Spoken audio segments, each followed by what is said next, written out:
இந்த காஷ்மீரில் நடந்த இந்த தாக்குதலை குறித்து மிக கோவப்பட்டு நிச்சயமாக ஆக்ரோஷமாக பிஜேபி அடிக்கக்கூடிய இந்த அடி என்பது பிஜேபிக்கு எவ்வளோ பெரிய தலைவலி ஏற்படுத்தும்ன்றதையும் நிச்சயமாக அவர் பேச போகிறார். நீங்கள் ஒரு பிஜேபி அரசாங்கம் என்ன செஞ்சிருக்கும் இந்த மாதிரியான நிகழ்வு நடந்தோடனே எல்லா மாநிலத்துடைய முதல்வர்களையும் அழைச்சி நீங்கள் பேசியிருக்கணும்.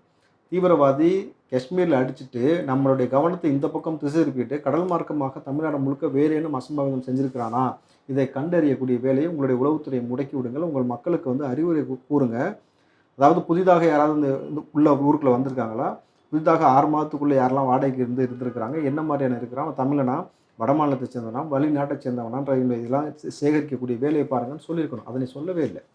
சர்வதேச நாடுகள் இருக்கக்கூடிய பிற நபர்களுடைய எல்லா தலைவர்களையும் கூப்பிட்டு பேசி இந்தியாவுக்கு எவ்வளோ பெரிய சப்போர்ட் இருக்குன்றதை நீங்கள் உலக நாடுகளுக்கு முழுக்க காமிச்சிருக்கணும். இதையும் செய்யலாம். நீங்கள் 2 பேரும் சேர்ந்து என்ன செஞ்சீங்கன்னாக்கா, துபாய் போய் இறங்கினவொடனே இப்படி ஒரு தாக்குதல் நடக்குது, நீங்கள் வேகமாக கிளம்பி வந்து நான் வந்து இங்கே போய் மக்களை சந்திக்க போகிறேன்னு சொல்லிட்டு வந்துட்டு போய் வெக்கம் இல்லாமல் கொஞ்சம் கூட கூச்சம் இல்லாமல் பீகாரில் உட்காந்து எலெக்ஷன் பிரச்சாரத்தில் போய் உட்காந்துருக்கீங்க மோடி அவர்கள். இந்த பக்கம் பிஜேபிக்காரனா திரும்ப போடுறான் tweet, I am proud to be a ஹிந்துன்னு போடுறான்.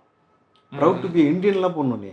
அப்போ எவ்வளவு பிளவாடக்கூடிய வேலையை இது செய்து கொண்டிருக்காங்கன்றதை இவர் எடுத்து வச்சு திமுகவுடைய முகத்தறியும் கிழிச்சு பிஜேபியோட முகத்தறியும் கிழிச்சு சுக்குநூறாக்கக்கூடிய வேலையை செய்வதற்கு பூத் லெவலில் நாங்கள் எவ்வளோ ஸ்ட்ராங்குன்னு பாடுறான்றதை செம்மாட்டி அடிக்கிறதுக்காக தான் வந்திருக்காங்க.